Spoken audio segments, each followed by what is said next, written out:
ఒక ఏళ్ళు నాదికి చూపిస్తే మిస్టర్ రేవంత్ రెడ్డి 4 ఏళ్ళు నేను చూపెడతాయి. రఘునందన్ రావు జై తెలంగాణ అన్నోడు, రఘునందన్ రావు రోడ్లు ఎక్కినోడు, రఘునందన్ రావు పోలీసులతోటి కలబడ్డోడు, కుస్తీ పట్టినోడు. ఆఖరికి ప్రతి చౌరస్తాలో ఈట్కా జవాబ్ పత్తర్ సే దేంగే అని చెప్పి వచ్చినాడు రఘునందన్. కాబట్టి నీలాంటి వాళ్ళకి ఎవడు భయపడ్డాడు కాదు. రఘునందన్ గురించి మాట్లాడాలంటే బాగా దగ్గర పెట్టుకో, ఒళ్ళు దగ్గర పెట్టుకొని మాట్లాడుకో. నేను చెప్పిన దాంట్లో ఏమైనా తప్పు ఉందని నువ్వు చెప్తే నేను నిరూపించేందుకు సిద్ధంగా ఉన్నా. అరే 1200 ఓట్లలో పొంకనాలు కొట్టినావు, ఇంకా ఎమ్మెల్సీ మేనేజ్ చేసుకోవడం చేతగాలే. మాది నైతిక విజయం అంటాడు నీ మంత్రి ఒక ఆయన వచ్చి. ఓడిపోయినానికి నైతిక విజయం ఏముంటుంది? రాజకీయాల్లో జో జీతా ఓయి సికందర్, ఓడిపోయినోడు శుద్ధులు చెప్పుడేంది? ఏం చెప్తా ఉన్నారు మీరు ముచ్చట్లు? అందుకని మీరు ఒకసారి దయచేసి ఆలోచించుండ్రి, అర్థం చేసుకోండి ప్రజలారా. రేవంత్ రెడ్డి అనేట ఆయన నాకు చెప్పరాదా? మరి మహబూబాబాద్లో ఎట్లా గెలిచిరు మీరు? బీఆర్ఎస్ ఎంపీ లేదా మహబూబాబాద్లో? సిట్టింగ్ ఎంపీ ఎవరు? మహబూబాబాద్లో బీఆర్ఎస్ సిట్టింగ్ ఎంపీని ఓడగొట్టుకొని, మీ మాలోతు కవిత గారిని ఓడగొట్టుకొని, కేసీఆర్ గారు హరీష్ రావు గారు మీకు ఓట్లు వేయించిరా? బలరాం నాయక్ గారిని గెలిపించిరా? ఖమ్మంలో మీ పొంగులేటి శ్రీనివాసరెడ్డి వియంకుని గెలిపించేందుకు ఈ పని చేసిరా? ఎవరిని నామా నాగేశ్వరరావుని బలి చేసి బీఆర్ఎస్ వాళ్ళంతా కాంగ్రెస్ కోట్లు వేసిరా? నేను మాట్లాడగలుగుతాను కదా, చాలా ఉన్నాయి కదా సాక్ష్యాలు ఆధారాలు. 8 చోట్ల నువ్వు గెలిచినావు కదా, ఆ 8 చోట్లలో బీఆర్ఎస్ ఓట్ షిఫ్ట్ నీకు అయిందా? అదేనా హరీష్ రావుకి నీకు మధ్యలో ఉన్నటువంటి అగ్రిమెంటు? చంద్రశేఖరరావు అనేటువంటి బొందబెట్టి బీఆర్ఎస్ పార్టీని హస్తగతం చేసుకున్నందుకు, బీఆర్ఎస్కి 0 సీట్లు వచ్చేందుకు ప్రయత్నం చేస్తా అని అల్లుంతోటి నువ్వేమైనా అగ్రిమెంట్ చేసుకున్నావా రేవంత్ రెడ్డి? అందుకని రఘునందన్ గురించి మాట్లాడే కంటే ముందు, రఘునందన్ నోట్లో నోరు పెట్టే కంటే ముందు ఒళ్ళు దగ్గర పెట్టుకోమని చెప్పి అది ఎవరికైనా ఈ సందర్భంగా నేను చాలా స్పష్టంగా తెలియజేయదలుచుకున్నా. నేను చాలా స్ట్రైట్ ఫార్వర్డ్గా ఉంటా, ఉన్నది ఉన్నట్టే మాట్లాడతా, నిజాలే మాట్లాడతా. హరీష్ రావు అనేటోడు నాకు ఒక్క ఓటు వేపిస్తే, హరీష్ రావు అనేటోడు నాకు ఒక్క ఓటు వేపిస్తే నువ్వే కదా ప్రభుత్వంలో ఉన్నావు, నువ్వే కదా ప్రభుత్వంలో ఉన్నావు రేవంత్ రెడ్డి. పిలువు, ఏ గుడికి పిలుస్తావా, ఏ బడికి పిలుస్తావా? భాగ్యలక్ష్మి అమ్మవారి కాడికి వచ్చి ఏడిచినావు కదా కళ్ళకి వెళ్ళి నీరు రంగా, మా రాజేంద్రన మీద ఏదో సొల్లు ముచ్చట్లు చెప్పి.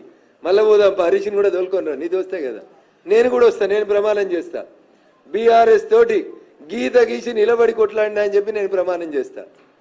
పొంగులేటి శ్రీనివాసరెడ్డి చెప్తేనే వెంకట్రామరెడ్డి పైసలు వంచినమని మా మెదక్ పోలీసు వాళ్ళు చెప్తారా చెప్పారా? నువ్వు వచ్చి భాగ్యలక్ష్మి టెంపుల్ కాడికి వచ్చి ప్రమాణం చేయి, నీకు నిజాయితీ ఉంటే.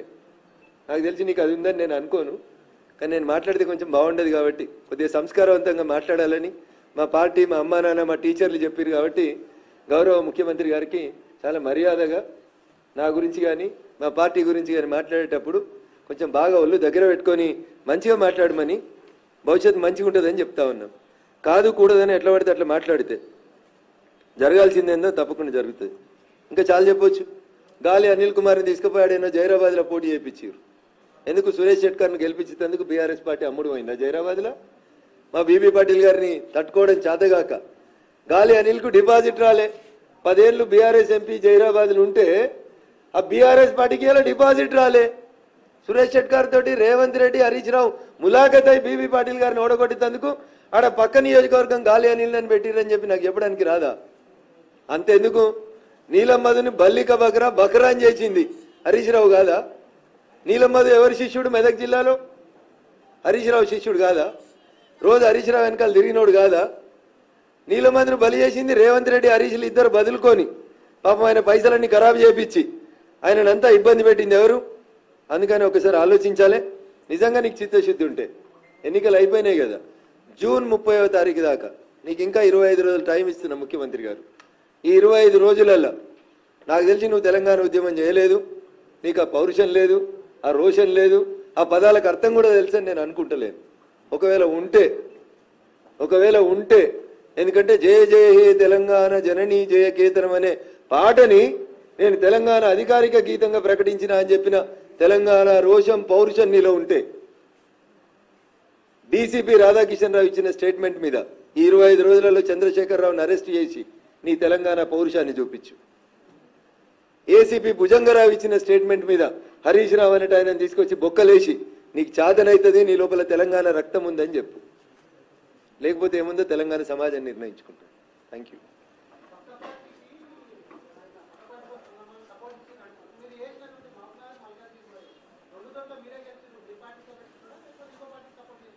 ప్రశ్న మీరు ఆయన అడిగితే బాగుంటుంది.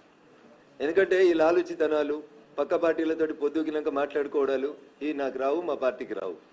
ఇవి వచ్చేది ఆయనకే వస్తుంది. అందుకని ఆయనే చెప్పాలి. ఏమైనా ఓటుకు నోటు కేసులు ఏమైనా భయపడుతున్నాడా? ఎవరికైనా సాయం చేద్దామని, ఇంకేమైనా సాయం పొందుదామని అనుకుంటుండా? He has to answer those questions.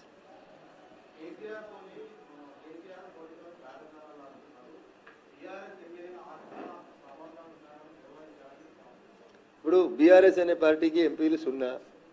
BRS అనే పార్టీకి లోక్సభలో ప్రాతినిధ్యం లేదు. అధికారంలో ఉన్నప్పుడు 14 గెలిచినప్పుడు మేము పొత్తు పెట్టుకోలే ఆయనతోటి మేము సలహాలు తీసుకోలే, సంప్రదింపులు తీసుకోలే. 9 గెలిచినప్పుడు ఆయన అవసరం ఉందని మేము అనుకోలేదు. 14 గెలిచిన రోజు మాట్లాడిన వాళ్ళు, 9 గెలిచిన రోజు మాట్లాడిన వాళ్ళు, తోలుగుడ్డు పెట్టి 0 వచ్చిన రోజు గీయాలు ఎందుకు మాట్లాడతామన్నా కేసీఆర్ తోటి? చచ్చిపోయిన పాము అని రేవంత్ రెడ్డి చెప్పిండు కదా. అక్కడ చచ్చిపోయిన పాముతో ఎవడైనా మాట్లాడతాడా అన్న? పోయి భారతీయ జనతా పార్టీ లాంటి పార్టీలు చచ్చిపోయిన పాములతో మాట్లాడతాయా అన్న? మా దగ్గరనే చాలా మంది ఉన్నారు కదా, వజ్రాలు డైమండ్స్ చాలా ఉన్నాయి కదా మా దగ్గర. ఎటైనా కోయగలిగే శక్తి ఉన్న అనేక మంది నాయకులు కార్యకర్తల బలం ఉన్నటువంటి పార్టీ భారతీయ జనతా పార్టీ.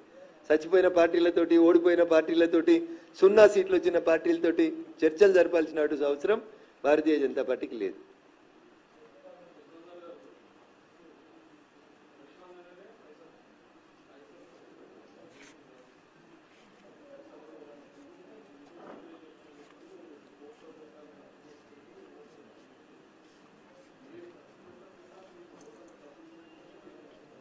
నేను భాగ్యలక్ష్మి గుడికి ఇట్లే తడిబట్టలు 2 బకెట్ల నీళ్ళు తీసుకురానా, నెత్తి మీదకి పోసుకొని ఇట్లే గుడికి వస్తా.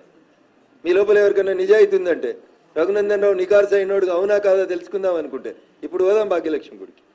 నల్లా ఏడుందో చూసి ఇప్పనా ఇట్లే తడిగుడ్డలతోటి ₹1 ఎవడికి వంచకుండా, ఒక్క ఓటర్కి ₹1 ఇవ్వకుండా రఘునందన్ మెదక్ ఎంపీ గెలిచి వచ్చినా ఇప్పుడు ప్రమాణం చేస్తా, ఈడికెళ్ళి వచ్చేస్తా.